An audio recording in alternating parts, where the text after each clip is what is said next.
Hello and welcome to episode 222 of SATB, Something About the Beatles. It's a milestone of sorts for those of you paying attention. I'm looking at you, Trevor. There should be more episodes, and typically I've got a half dozen shows in the can. The productivity has slowed down a little bit for various reasons, but as frequent guest and personal pal Jerry Hammock says, you need to get out of the editing business because that is something I tend to be very painstaking about, and it takes a lot of time.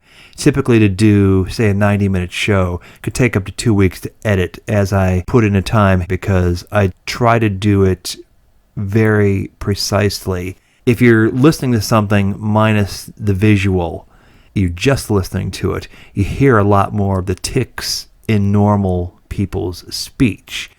And since I'm trying to hold this to a standard that's better than reality, I try to be really, really precise in the editing of this stuff to make everybody sound great. Hopefully that will be amended sometime soon. We're looking into it to outsource some of that labor. So as a milestone, and as a topic that SATB has examined from various angles in the past, this was one that was suggested.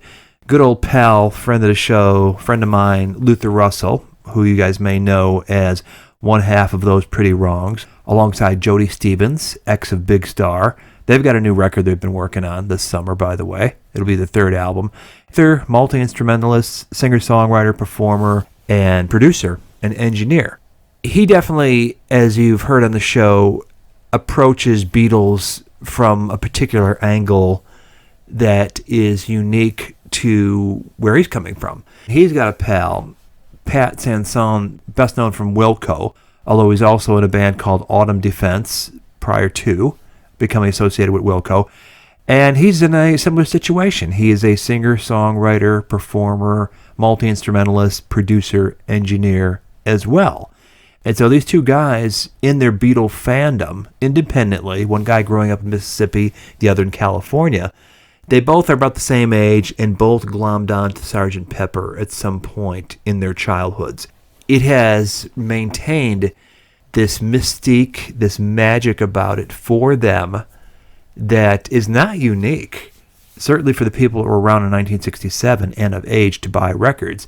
But the funny thing is that they came to it both at around the age of 10, say 1980, early 80s, somewhere then, and it has maintained that special place in their hearts. From their positions doing what they do in life, they're both prepared to give plenty of insights into what they're hearing when they listen to Sgt. Pepper and what gives it its magic. Anytime somebody wants to come with a unique perspective on anything having to do with the Beatles, especially one that may not necessarily fully overlap with mine, I'm all ears, because the thing is, these guys are so passionate and can talk forever and ever and ever about what it is that enthralls them about this album. I thought it was a worthwhile discussion to have. Pat's a great guy. Very interesting to listen to him talking about music and just what he projects, the insights and the deep thinking he's done about the Beatles through the years. I love having guests like that, and that's one thing we definitely strive for at SATB, is to have those kind of guests on here, because if you get anything out of SATB, I hope it's a fresh perspective. You've already got the fandom, you've already got the passion if you're listening to this show. But anything that can make you think further or reconsider a position you might have had for years is always a good thing as far as I'm concerned. So I don't want to drag this intro out because the conversation itself went quite long, but I don't think it's dull. I think that there's certainly plenty to be gleaned from it. And so with that, I will turn the floor over to Pat and Luther. We started out the conversation basically talking about our backgrounds. So you'll hear a bit about his and how he came into Beatle fandom, but also just the way radio was different back in the Beatles' day, and certainly in the years when we were coming up as listeners to rock radio, and just where our musicality as fans was formed. In the 60s, when you look at the music charts, and I collect a lot of Chicago radio station charts, before music got so broken down by category, radios were playing absolutely everything. So you'd see the Beatles alongside Frank Sinatra, alongside Louis Armstrong, alongside whatever, Stan Getz and Astrid Gilberto, things like that. It was incredibly diverse and a rich listening experience that you'd hear and be exposed to everybody, every teenager to whatever cutoff adult age you'd stop listening to that stuff. And then it became all balkanized. 70s, 80s, 90s, heavy metal and top 40 and whatever. And in a weird way, it seems with the decline of albums being the currency and everything is all playlists and downloads, it's sort of returning to that diversity again, because using my son's friends as sort of the yardstick, they're into everything. Yeah. Their own generation's stuff, which we're all programmed to hate as parents. But you're saying it's more like the singles thing of the 60s. Yeah. Yes. Yeah, I get that. I listen to playlists he has. In fact, on a Nashville trip, we let him play his phone through the rent-a-car. And so we're hearing everything from this intense stuff I couldn't even name you, rappy stuff. And then there'd be a Supertramp track or Wilco or something. Yeah.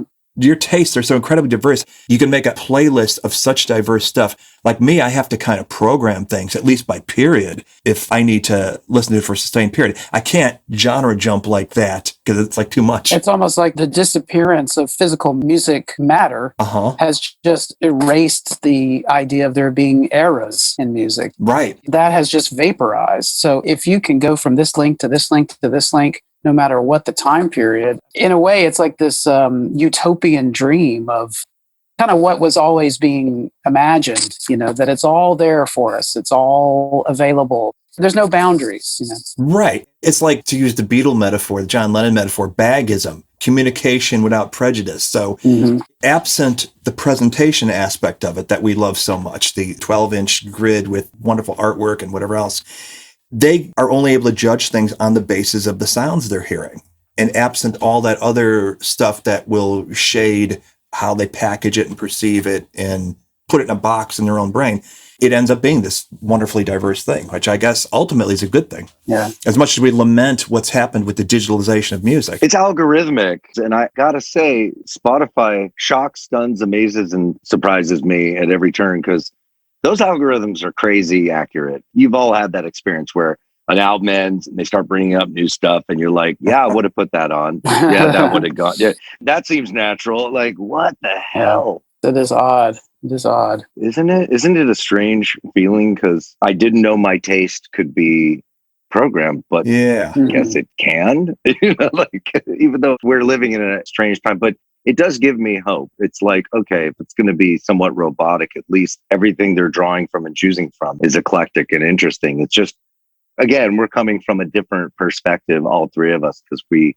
used to just stare at a 12 by 12 square endlessly and dive into it, right? And have to drive sometimes a great distance to go get that, square. You had to work for it, yeah. It's a different way of participation in the idea of this thing that you're interacting with. It's just a different relationship, It's different. Not better, not better or worse. Yeah. I'm going to guess, it is different. As creative types and artists yourself, that you weren't passive in your experience of receiving music and discovering music, that either there was an environmental factor or, as you described, Pat, you would have to proactively go out and get it.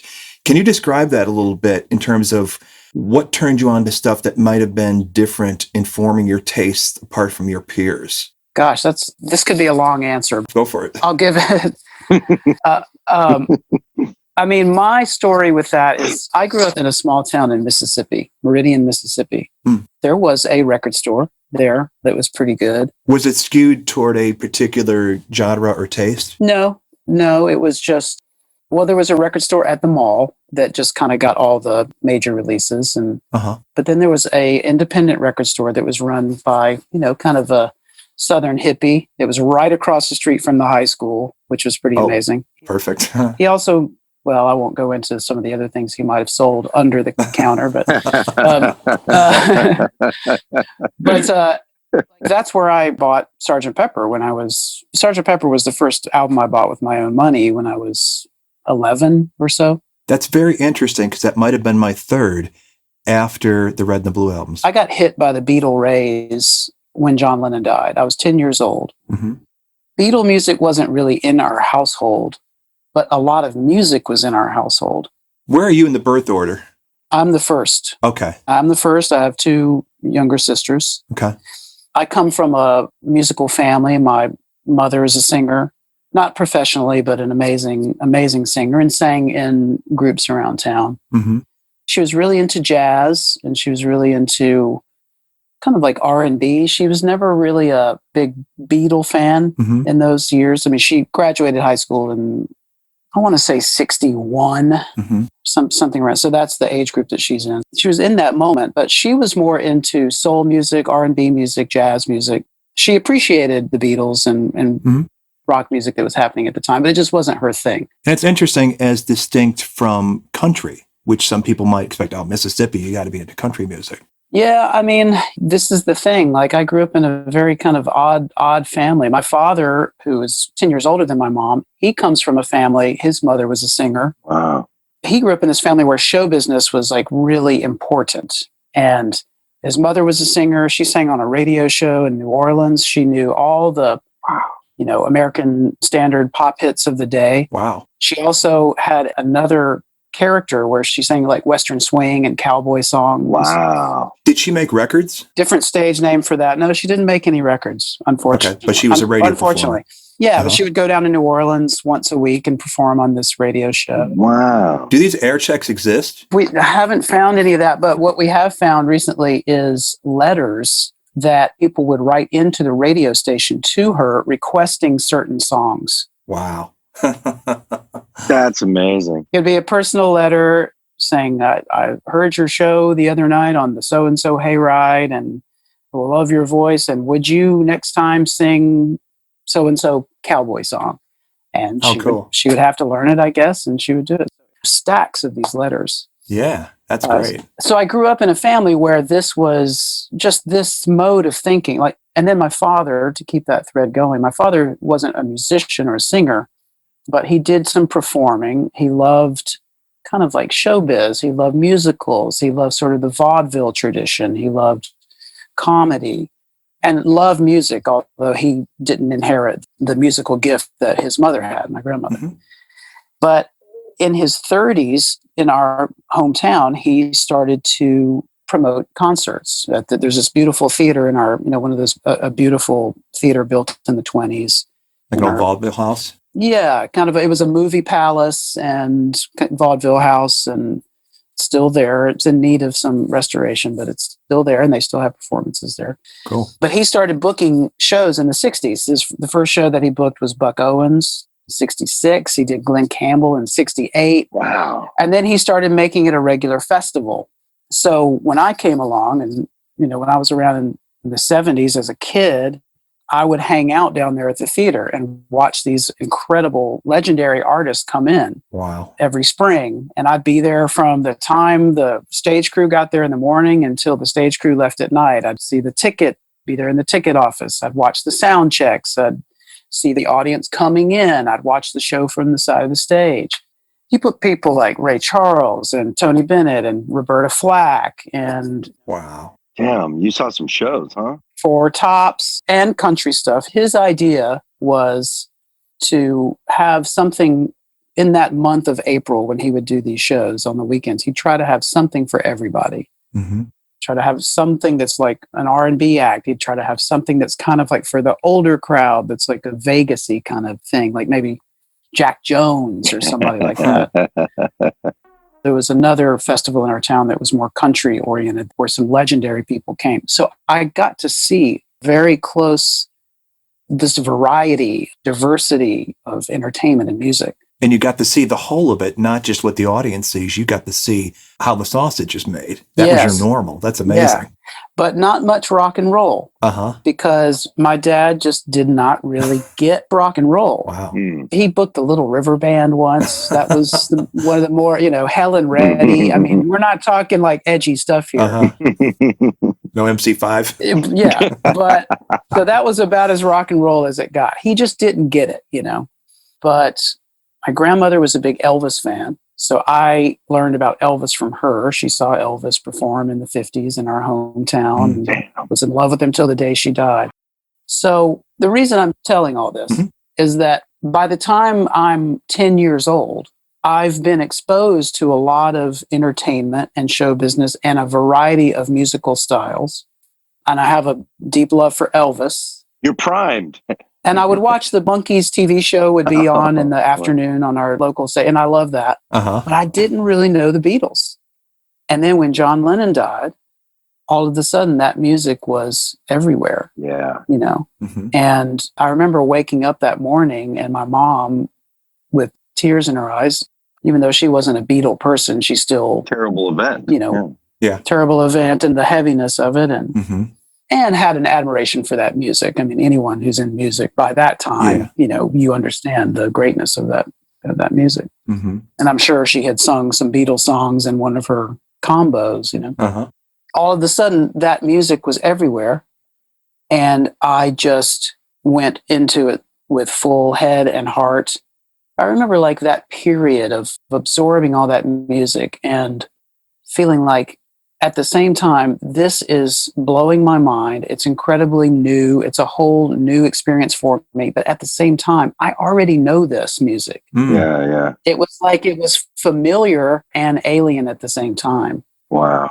It was in the air. It was something out there, even if you hadn't directly absorbed these particular songs just yet. Because it was in the culture and it was in the music. And I'm sure I had heard some of these artists that came through and performed at that theater probably do Beatle covers. And, you know, if you have the radio on in the 70s, you're going to hear some Beatles songs. Right. A lot of Wings. Yeah, exactly. It was in the air. But that was the moment where I just tuned in, you know. Mm-hmm. And Was Pepper the gateway for you? no, actually, for Christmas that year, I got, because it was only a couple of weeks later, but I was already so full force. I was interested in nothing else but Beatle anything. So Yeah. I remember that Christmas morning coming out, and it was the Red Album, the Blue Album, Abbey Road, Revolver, and I think Beatles Rarities. Oh, anything but Pepper. So Pepper was the first one you bought with your own like allowance or whatever. And yeah, maybe a year later, you know. So it's interesting that you got gifted all this stuff sparked by your interest in Lennon due to his murder. And you're already a highly aware musical kid just through sheer environment, if not genetic lineage. It's in your blood. And your parents oblige you that way. Here, we're going to immerse you. You want Beatles? Here's Beatles. And they give you everything but Pepper. It's just funny, too. Stay away from that just one. Just not Pepper. No. Yeah, exactly. See, what's up with that, you know? Yeah. The forbidden fruit. It was, like I say, it was a family that on both sides, on, you know, my mom's side and my father's side, that just loved music and show business and entertainment and artistry. These things were just very important to the family. Yeah. And that was not necessarily common in my hometown. I was wondering about that. If you felt sort of exceptional, different from your peers in that way. Yeah. I began to, as I got a few years older, I became aware of the fact that that wasn't everyone's experience. Right. Yeah. You know, but it was my own little world that I existed in, you know, during those years. So as deep and passionate as you were about this, did you feel it was something you were in position to share with anybody, or was it pretty much your own thing? As I got into my adolescence, there was a small group of kids in town that were interested in music outside of what was on the top 40. A small group, you know, and we banded together pretty tightly, and we would find ways to get to Jackson, Mississippi, which was the capital city that's bigger and has and had the better record store where you could get the weird records and you could get the underground records and the independent stuff. Were you one of those kids like me with just had to have all the Beatle books and just started getting immersed that way? Because that's how I discovered a lot of other music through. Totally. I mean, Beatles were definitely my gateway to. Oh, totally. Besides my dad's record collection, you know, I mean, he always had the Dylan and the stuff in there. I kind of took it out when he didn't really push it on me. Oh, totally. Yeah. The Beatle love took me to just loving 60s music in general, and the Who. And I was a major Who fan in the. You're amongst friends then. My teens, and still am. Hardcore, yeah. Oh, yeah. I probably watched The Kids Are All Right maybe 1,000 times, you know, by the time I was 15, you know. That was my religious experience for sure. Remember that documentary, is it called the Complete Beatles? Yes. Oh, yeah. That was Malcolm McDowell. Malcolm McDowell. The Complete EAT. Yeah. Yeah, the very intense narration by Malcolm McDowell. Very serious. I wore that out, watched it over and over. That was all we had. It was a godsend when it was so hard to get any kind of information, because I think when my fandom started, which was in the wake of the Red and the Blue albums, you can count on one hand the number of books that were out there, and it didn't tend to be general histories. They were like Apple to the Core, Longest Cocktail Party, except for Illustrated Record. Right. And that was just amazing. And the Hunter Davies. Yeah. Well, that one I remember being a bit dry the first time I read it. A neighbor of ours had it on his bookshelf, and I spotted it. It's like, oh, can I borrow that? I remember him hesitating to give it to me because he was concerned about F-bombs. It's like, well, I don't know. You're a kid. I don't want to be responsible for that. Yeah. But then finding Illustrated Record on a table at a bookstore, it's like, holy cow, that blew my mind. That was definitely a major thing. I had that. I don't know how I had it. But And you find the phrases from there just stick in your brain forever after. Yeah. It was a long time after I came to realize skewed some of the editorializing is in there. But at the time, you're gathering information. You're not realizing, why are they so mean to George? Why are they so dismissive of Paul? It's like, wait a minute. You get your own taste develops. Like, that's not fair. The conditioning starts. Yeah. The book that I really lived in during that time, and I still have my copy upstairs, it's called Beatles Forever. Yeah. Is it Nicholas Schaffner? Yeah. Yeah. And I don't know, do you know when that book came out? Yeah, 77. Okay. It came on the heels. There was a book that got widely distributed called Growing Up with the Beatles by a guy named Ron Schomburg. That was like one of the first, for fans of a certain age, post Beatles. You weren't first generation fan, but it was so lavishly illustrated and came with a poster in it. Wow. And it became like, wow, this is a great book to have. It took you a while to realize what shite it was, because it's just basically the memoir of this kid growing up in Kansas and his Beatle fan. And for that, it's fine, but it sort of gives you the narrative of what it was like being a fan in the 60s and like, oh, Paul is dead and all that sort of thing. So it's not what you go to for Beatle information per se, but it had lots of great pictures. Whereas Beatles Forever was like the gold standard for a long, long time until better sources came out and you were able to do the research on the actual history that Shafter didn't have access to at the time. But at the time, it was as good as it got. Right. Lots of pictures. Oh, yeah. As a kid falling in love with the Beatles, it was just a way to just dive into that world. You know, there wasn't really anything else. I didn't have access to anything else quite like that for those first few years. Right. And then Shout came out. And I think depending on your level of information to that point, you either embraced it as, wow, this is a great, vivid update of the Hunter Davies book, taking it up to the breakup and all that stuff. But if you already had a certain body of knowledge, you came to recognize, well, this is kind of skewed. You know, it's just like John Lennon is the Beatles. It was very catty and bitchy. And yeah. I remember it giving me kind of an uneasy feeling. We're talking decades ago. Yeah. And I remember reading it, but just not digging it. Like just feeling like, this isn't really. I need a shower. This isn't really my relationship to this music. It didn't stick with me, you know? Right. And I'd say the same thing for Love You Make when that came out a couple of years later. And again, it made you feel kind of icky reading it. I remember finding a Beatles A to Z in a bookstore, and that was a huge one for me after the Illustrated Records. I guess I must have been hungry for information, and anytime I could find out about something I didn't know about, my parents even had the books, like the Hunter Davies book was around, and the Longest Cocktail Party. It was all around in my house. Right. Because they were total Beatle maniacs, just coming from the time and also just being from a musical family and stuff. But then these new books would come out. Yeah, hell yeah. Later on, The Love You Make. But when I saw that Beatles A to Z, that was my Bible, basically, from thenceforth. I don't know if you guys had that, but it really had a lot of cool info. Oh, yeah. I still do. It's one I probably haven't picked up in 30 years because it gets superseded. It's not a super opinionated, I don't believe. Maybe I'm remembering it wrong, but it was really neutral, just the facts. Yeah, I don't remember it being like that either. But on the other hand, it was good for reference. Really good for reference. Did you guys have access to All Together Now? Which one is that one? It's by Harry Castleman and Walter Podrazik. Yeah, I remember that one.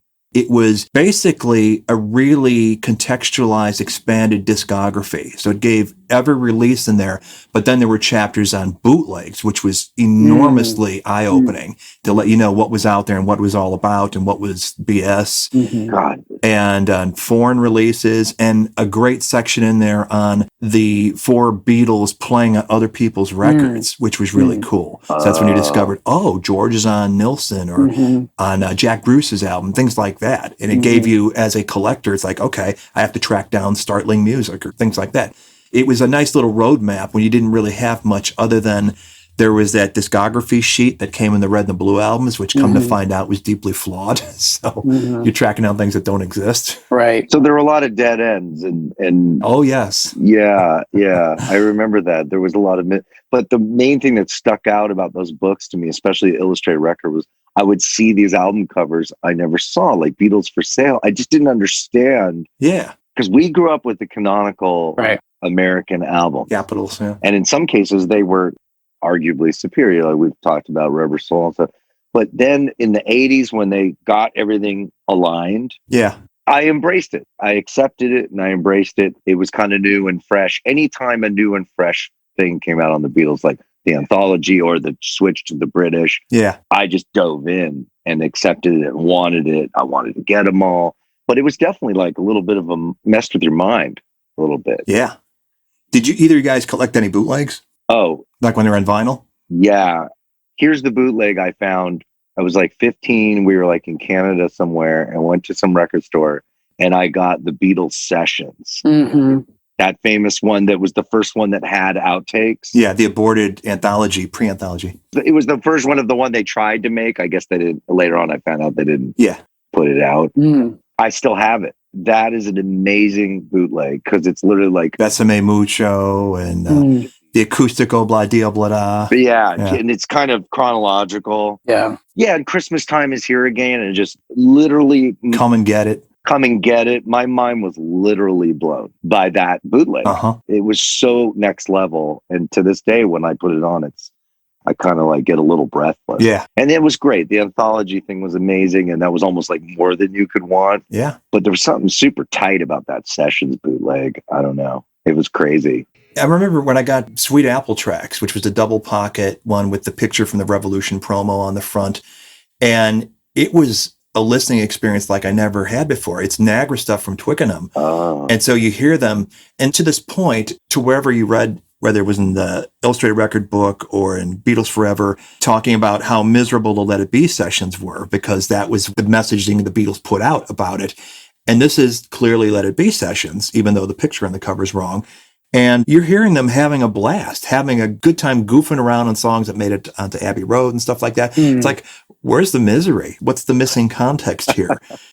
But as a listening experience, hearing them talking to each other, Paul calling out the chords to Let It Be and stuff like that, what an experience. This is something that clearly was never meant to reach the public, but boy, you couldn't get enough of it. This was just amazing stuff. Yeah, well, I think that wasn't something that we had access to in my hometown record stores or maybe even in the Jackson stores, maybe, but I didn't dig that far. But I didn't really hear any of that stuff until the CD era. I did have a couple of collections. The one that I remember was called Backtrack, I think. Oh, yeah. And there was a series of those.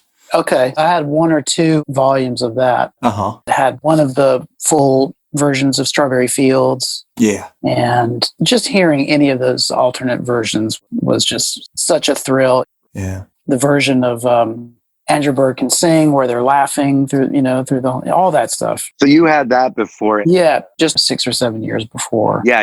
Amazing. I was at a party in the mid 90s and people were anticipating anthology and some musician friend came in. Oh, I think it was Rami. And it just had the promo disc. Okay. It was just a one disc thing of some highlights that were about to come out for the second one.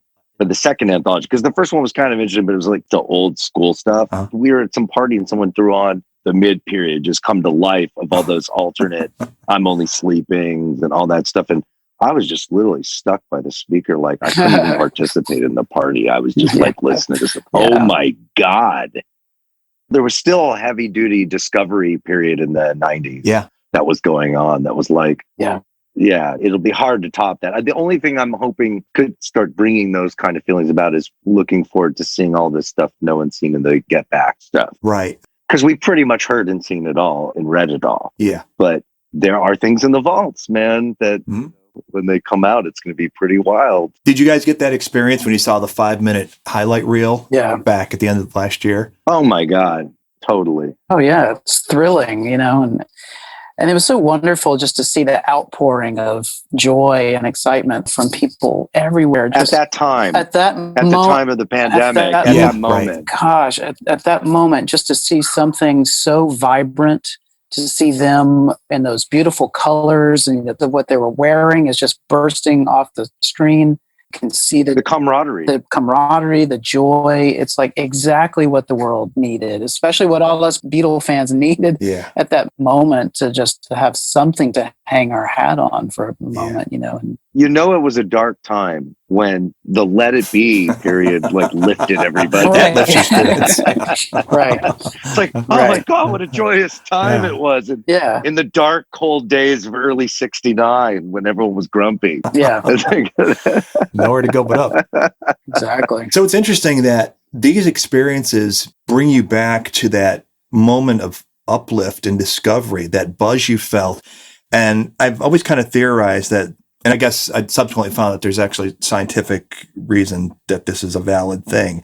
But music that enters your life, say starting at the age of 10 through maybe the end of your teens, it will have the most profound impact on you forever. Right. And you'll always be able to, when you get re-exposed to that stuff, recall that buzz, that rush you got the first time. And you're describing here, talking about getting into Pepper at roughly the age of 10. Are you still getting that buzz off it? Luther, you've said similar things about things you've gotten into. Well, and in Pat's case, out of a very dark time, kind of like a joyous thing coming in at a dark time because Lennon was shot. I mean, that was a very dark time. Mm-hmm. Sure. And I would bet you can extend that metaphor to everybody that saw the Beatles February 9th, 1964, coming out of the period of national mourning. It's like exactly the right thing at the right time. And how many times have the Beatles given that to us? Right. It's interesting.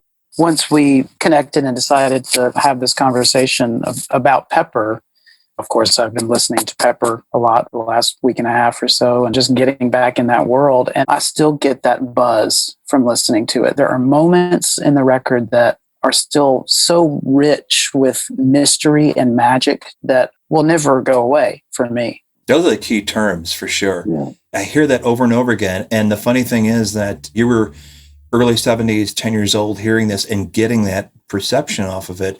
I've talked to any number of people, first generation fans that are now late 60s, early 70s. They'll almost tear up when they describe their first listening of Pepper. It is exactly the same profound moment.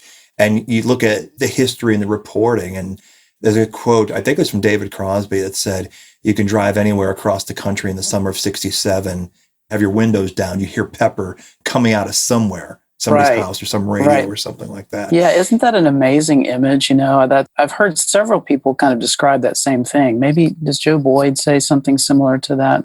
But just, the idea of being in London or any city really in 67 and just walking down the street and windows are open and hearing various tracks from Pepper kind of just floating through the air, coloring the air, Right. I've heard several people talk about how the Beatles were sort of the moment when the world went from black and white to color, But Pepper really is kind of that moment. It's totally Technicolor. Yeah. In my sort of thinking about the mythology of it, Pepper was the colorizing of the musical pop culture at that time. It's literally true from Revolver to Pepper. Right, exactly. That's true. Exactly. Revolver, as colorful as it is sonically, it's still, there's a graininess about it. There's kind of like a graininess of it sonically to me that I associate with that black and white cover. Whereas Pepper is it's all about color, sonically, visually,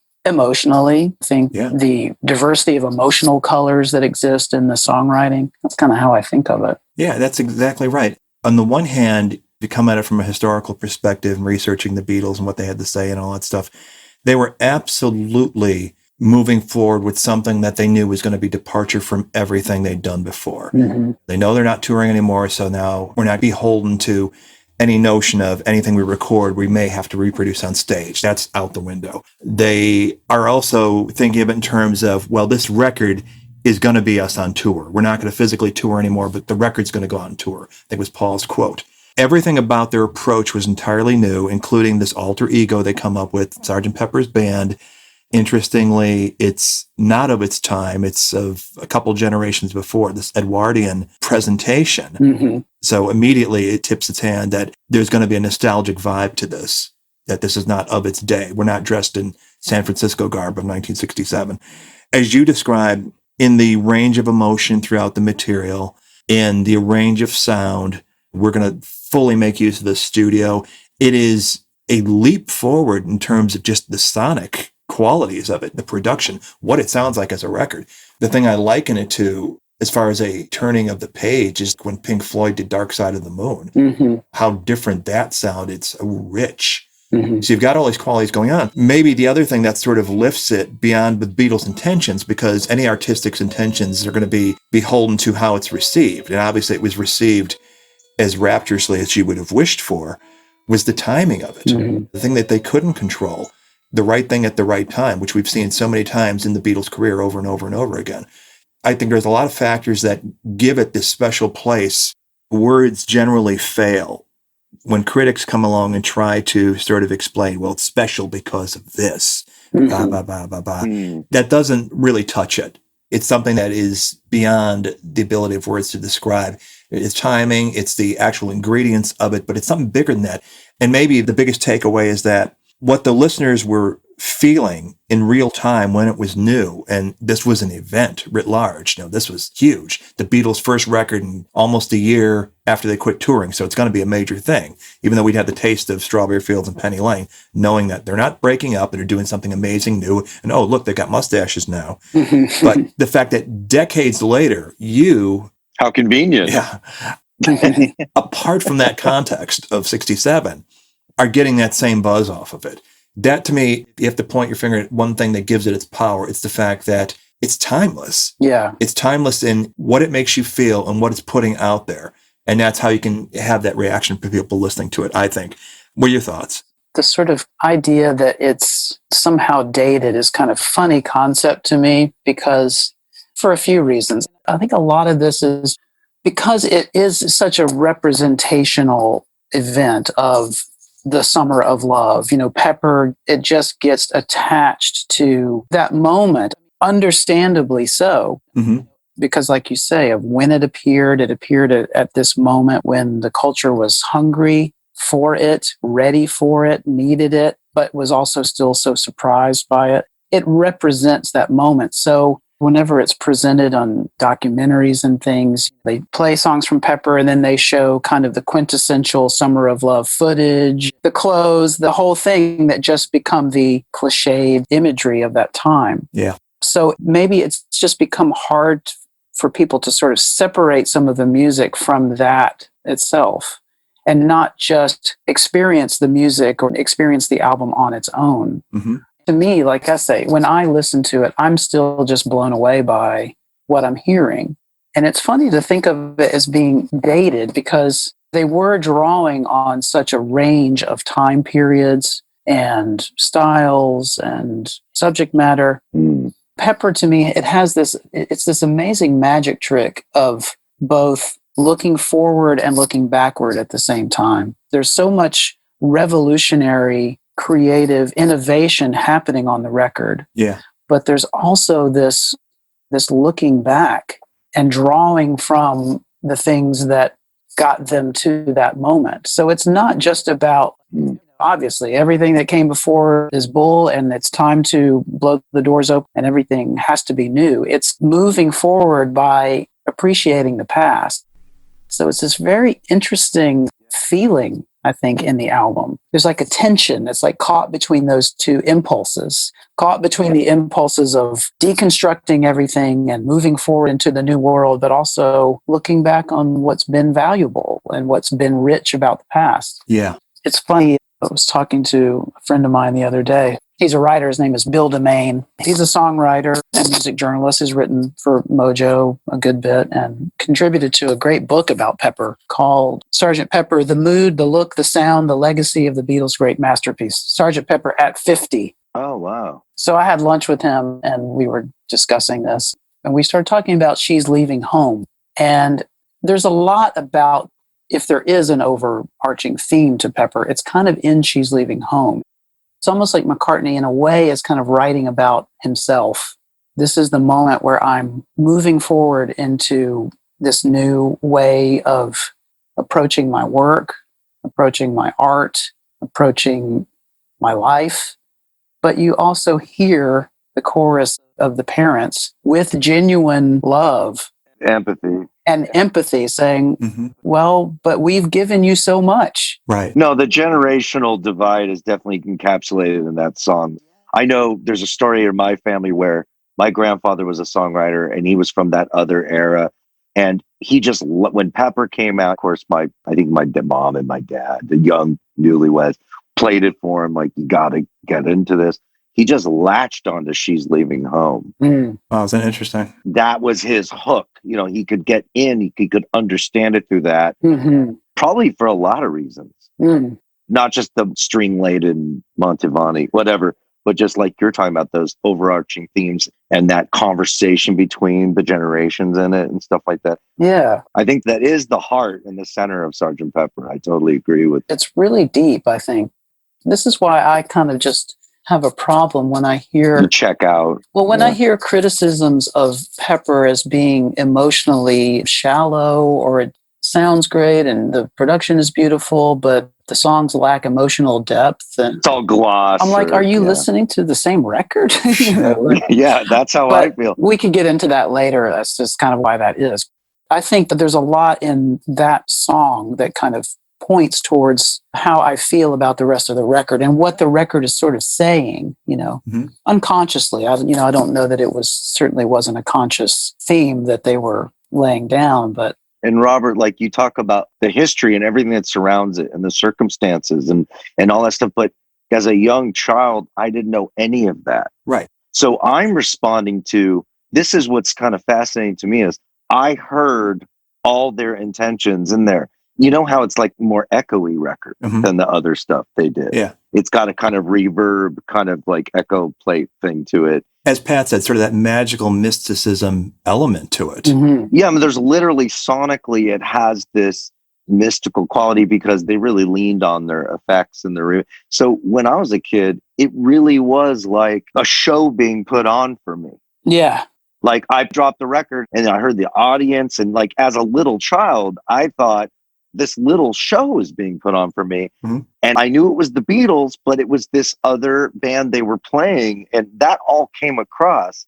So that magic trick was actually working without me having any knowledge of the circumstance of the record, because Pat and I are both, I think we're pretty much exactly the same age. We're next gen Beatles. We post date essentially the Beatles, the breakup. Right. So we're the first generation to come in and appreciate it in retrospect. And nothing about it was unclear. I think that's exactly, both you guys are putting your finger on the magic of it to this day, is that you don't need all the context. You don't need to understand where they were coming from or what the times were surrounding the Beatles.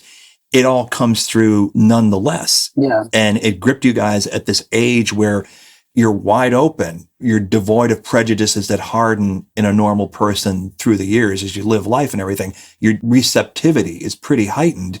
And there it is, speaking to you in exactly the same way that people of an older age were getting it in 1967. That's an amazing thing. And it's not something that anybody can just pull off. And it's funny that you point to She's Leaving Home as sort of the emotional heart of the record. That was a song, to use your word, tension, I always had trouble with, in that I loved the Greek chorus aspect of it. I love Paul's reporting the events, and then here's the parental side of things. I love that bit of the structure. But I found the string arrangement so annoying and sugary. It just really alienated me. I wish they could have done like a stripped down For No One version of this or something that would be a lot easier for me to absorb. But somehow that back and forth, empathetic feeling of embracing the position of the parents of the older generation, they're not unsympathetic at all. They're not, well, you're wrong, the way the stereotype is of younger people trying to dismiss all the wisdom that's trying to be handed down to them. The closest thing I found to it was Father and Son by Cat Stevens, which is a really hard record for me to listen to since becoming a parent. Right. I mean, it's like, wow. Or like Cats in a Cradle. It's like, I can't, don't turn that off, please. Yeah. I'm going to melt down. How ahead of the curve the Beatles were in putting that in a pop song. Yeah. You probably know the backstory of the real person that Paul actually met that he didn't know when he wrote that song, which is even more amazing. But that's out the Beatles there. are so full that's of that out stuff. there that you're talking about the game show or whatever. Melanie Coe, he was on Ready, Steady, Go, who in fact, when she ran away from home, was going to have an abortion. She found herself pregnant at 17. So that was absolutely legit. But that wouldn't have been reported in Daily Express. It was just her parents lamenting, we gave her everything and she left. And I love what you said, Pat, about Paul metaphorically leaving home from the Beatle you knew to this point of what we're doing going forward to find who we are apart from the expectations that you guys have put on us. Yeah. Yeah, that's deep. And the other song that connects to that is Fixing a Hole. Again, it's his declaration to himself and to, the world, Beatle fans.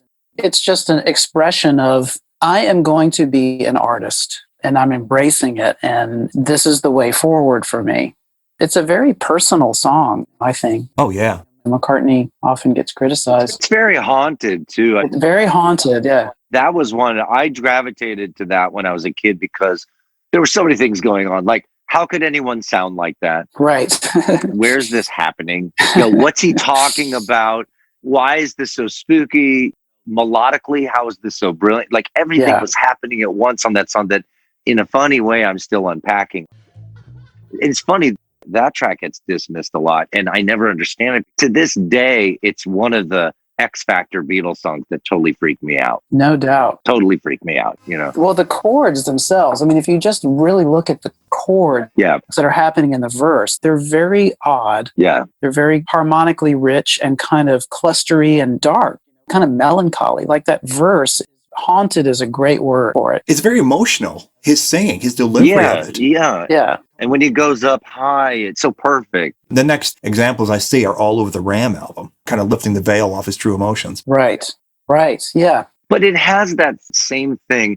The thing that McCartney does in the Beatles that no one else in the Beatles does, that same melodic spook that's in like Things We Said Today or And I Love Her, that thing that McCartney does that is so unique. Oh, yeah. It's definitely in that song. Eleanor Rigby, For No One. Yeah. Eleanor Rigby. Yeah. Yeah. Absolutely. That thing, it's even like in Can You Take Me Back, the little snippet, that spooky, haunted minor key thing that McCartney excelled at, that you just, oh my God, it gives you shivers. Well, the verses of Fixing a Hole are kind of, they're melancholy. They're tinged with sadness, which is kind of, I think, pointing to, he's kind of like wrestling with where he's come from. But then when you get to those choruses or the next section, well, it really doesn't matter if I'm wrong or right. It goes into this major. The chords go major. Oh, yeah, they sure do. And it's just this big opening of joy. And that's the door to the next phase. I'm going into total artist world. Oh, yeah. I've been kind of in this shadowy place where I'm not quite sure who I am, and I'm involved in my gifts and my talents, but I'm not quite sure who I am. But here I go. I'm going to be who I am. Yeah. And then it gets major. Yeah, it sort of trails off. I love the moment where it's the verse where he's saying, I'm painting my room in a colorful way. Yeah. And it's like, it gets real floaty right there. Like the bass goes like, he gets really high on the bass. So it's outside. Yeah. Yeah. It gets kind of floaty there for a second. And then that great guitar solo comes in, which I think is George. It's got to be him. I think that solo might be George. Yeah. There's a lot of great Paul guitar solos on Pepper, of course. It almost seems as if Paul doesn't get enough credit for the way he transformed his own pain, the way John Lennon did. No doubt about that. Well, John latched onto the whole, it's not authentic or worth a damn if it's not about me directly. And so he's going to put it all out there where, Paul, I'm here to create art, yes, and express myself, but I'm also here as an entertainer. And maybe I'm going to risk losing you if I'm making it too Paul specific. Therefore, I'm going to express myself in the framework of giving you a nice song to listen to. I feel like Fixing Hole is a perfect example where what's the hole? I mean, obviously the hole is his mother, and there's whatever the hole is. And he was just more adept at it during the Beatles than John was, whereas John was more adept at it after, I think, the Beatles in transforming his pain. I mean, that's being broad. Yeah. He was seizing opportunities while John was running away. That's not a knock. It's just that's what Pepper is encapsulated. It's him seizing out. Okay, we're the Beatles. We're at the biggest we are. I'm going to dive in with this concept, go the full hog, whereas John was kind of retreating at that moment. Yeah. And shrinking, you know, right. And giving Paul the space. But there was almost this trust. They knew they had each other's backs. And that was an example of John going, it's like when, you know, Mick for years picked up the slack for Keith because he had a habit. It's that deep love. And then yet they're all repping on the cover so hard. The four of them are just fronting, you know, like we got each other. Yeah. It is sad to read some of the dismissive quotes from John. Ringo. And from Ringo, yeah. And I learned how to play chess and George about Pepper. It really is sad. For me, it was kind of a bit tiring, or it was a bit boring because, I mean, I had a few moments in there that I enjoyed, but generally I didn't really like that album much. My heart was still in India, you know. I mean, that was the big thing for me when that happened in '66.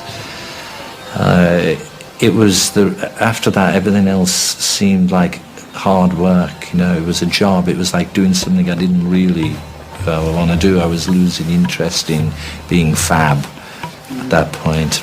I think with John, you can trace an exact line. What are the two things the Beatles are most acclaimed for? As an album, it's Pepper. As a song, it's Yesterday. Both are Paul's babies. So John naturally is going to be obligated to shit all over him going forward because he doesn't have the ownership that he would like to of those two acclaimed things. Yeah. They're dismissing Paul. Yeah. It's a bummer. I have a beautiful book. Do you know that there's a book called Kaleidoscope Eyes? It's a photography book. Yeah. Uh-huh. I think it's the same publisher as the beautiful Beatles recording book. It's called Kaleidoscope Eyes, and it's photographs from one night of the Pepper sessions. Yeah. By Henry Grossman. It's Henry Grossman photographs of the first night that they're working on Lucy in the Sky. It's so wonderful because they're all there. They're all dressed really awesome, and they're all huddling together around the piano. You know, there's great photographs of John and Paul together, shoulder to shoulder at the piano. Mm-hmm. And you just imagine the two of them working out the structure for Lucy and the melody, and John bringing this song. They are there. They are together. You can see it. Mm-hmm. They are still in that place where they're psychically joined. You can see the collaboration. You can see the love between them. Totally. Yeah. You know, those pictures in the studio, it's funny. You always see these pictures of the Beatles in the studio, gathered, huddled around a piano.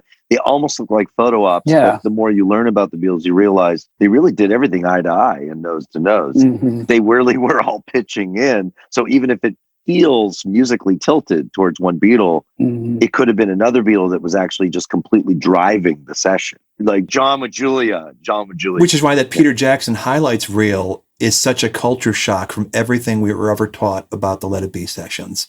It's like, what are you talking about? Linda and Yoko smiling together. It's like, it's completely 180 degrees counter to what they themselves talked about describing those sessions. And it leads to a whole other discussion is why? Why did they need to completely warp their own history that way? Or why were they remembering it that way? The anniversary of Maxwell's Silver Hammer, which was the occasion of John coming back, joining the Abbey Road sessions after having had his car accident in Scotland. It's an interesting thing to talk about, as I posted about, because you've got three Beatles just totally being so unrelentingly negative about that song. And Ringo and John in particular being very colorful about, we've spent more money and time on that than anything else on Abbey Road, and days and days and days it went on. Right. And thankfully, we have the evidence to show they're completely pulling that out of their ass. They spent 3 days on it, 1 day tracking it, 2 days on overdubs, which, by the way, was less time than was spent on Octopus's Garden. But the fact that they so distort their own history over and over and over again, it is, as you say, Pat, it's sad that something that gives the world so much joy, you guys express so much disdain for. It's like, why do you do that? Can't we enjoy this? Well, it's kind of their job. It's kind of their job to take the piss out of Paul. Well, and I think there's the impulse too. You know, part of rock and roll's objective is to kill your idols, right? Even if it's yourself. You know, it's like Pepper was so heralded and was such a moment and put on such a pedestal from the beginning. Maybe there's just this impulse that those idols need to be torn down, you know, like even if it's yourself. Which is not a bad impulse to keep yourself grounded. But I always wondered, Either of you guys have an interpretation for the opening line of How Do You Sleep? A song directed entirely at bringing down Paul. So Sgt. Pepper took you by surprise. I only could theorize what he meant by that. It's not a very clear meaning to me. Yeah. That never really computed for me. Well, I always took it as, when I heard it, I took it as, oh, you were amazed that people received it so well. So immediately at the time, first trying to interpret that line, I thought, well, maybe they were a little scared because they stopped touring, and would people even get this? Yeah. Yeah, we're all going to look different. We all sound different. We're not being the Beatles, all this kind of shit. It's pop art. To them, it's underground arty all the way, right? Which is the world Paul is steeped in at that time. Steeped in, but they're all in a sense steeped. They're at the epicenter of hipness in London. Will the world get it? And so maybe John did secretly know that Paul was secretly surprised by its reception. And then that gave Paul too much false bravado and too much, that's why he kind of had guns blazing after that. Maybe that further shrunk Lennon back, and maybe that's sort of what that whole thing is about. I mean, that's what my knee-jerk reaction to that line always was. Or he's just singing to the world. He's just saying that to the fandom. Sgt. Pepper took you all by surprise. That's the other. Yeah. But I'm here to tell you the real deal. Right. Such a straight. Yeah. And that's a very valid interpretation of it. That's probably what he meant. Yeah. That's the genius of Lennon, really, is that he can say all things to all people. I was thinking about myself. But again, that song's about me. He really was universal. He's the ad man. This goes back to that tension, right? The tension between maybe Paul's willingness to just go everything into the magic, into the mystery. And then Lennon, who also, of course, participated in that beautifully as well, but his impulse to deconstruct the magic, maybe. This tension between those two forces, it's in the music. It's in the writing. It's in the spirit of the music, the unconsciousness of the music. Pepper is a tense album to me. I feel a lot of tension, but not tension in on a surface level. Uh-huh. Well, it's more of just like this existential tension. I think that's where its depth is. It's not just this colorful candy. Whimsical. Yeah, everything's sunny, everything's whimsical. There's a lot of darkness in Pepper. And I think that's what gives it its depth. And that's what gets overlooked, I think, really unfairly. Absolutely. It's almost like this is something that Bill and I were talking about the other day as well. It's almost like the color and the whimsy just are so dazzling that it makes people forget just how great the songwriting is, just how truly, truly deep the songwriting is. Yeah, deceptively deep in a lot of cases, because it's so sublimated to the production going on that you respond to the oral experience of it, not really paying much attention to either what's being said in the lyrics or the way it's being said. As we were talking about with Fixing a Hole, where he gets quite emotional in his delivery of some of those lines. And speaking of Fixing a Hole, the one thing I always wondered about that song is it's a matter of record that Mel Evans contributed to that. I'm wondering what his contribution was. In the writing? In the writing of it, yeah. That Paul kept promising forever, ever, he was going to give him a cut or a credit or something. He never did. And that's for Fixing a Hole. Yeah, it's recorded in Mel Evans' diaries that he helped Paul with that song at Cavendish. Oh, interesting. Yeah. Interesting. Yeah, I think so much attention is paid to the technical achievement of Sgt. Pepper that's all fair. To this day, it is rather a technical achievement, but there's a lot of other achievements. And that's what Pat, kind of brings that up to me, is there's achievements in the writing. There's a lot of complexity, originality. There's just a lot to love about it besides its technical aspect to me. Yeah. There's just the juxtaposition of styles. I think it's the first album where they sequenced it with no gaps. Mm-hmm. There's just all sorts of things in the approach to that record or you were talking about She's Leaving Home and the syrupiness of the strings, but that had been the whole record. Right. That would have been one thing, but it's sort of juxtaposing that again, Eastern stuff. Right. And then it's almost like taking that Revolver thing to the hilt, and then just everything about it that's kind of postmodern, and there's a lot of winks and a lot of nods and a lot of inside jokes and just a lot of crazy things in that album that we're still unpacking half a century later innocently. Yeah, the idea of collage itself and how important that was in the art world at that very moment. It was emerging as this real expression of the time. And collage is so important to the Beatles' work at that point. The cover of Revolver, the cover of Pepper, the poster in the Wow album, the approach to sonic experimentation, and wow, that's a great point, man. That is a great point. Musique concrète, and also just pulling from different eras is collage itself. It's musical collage. It was an important factor in everything they were sort of doing, their approach to everything they were doing at that time.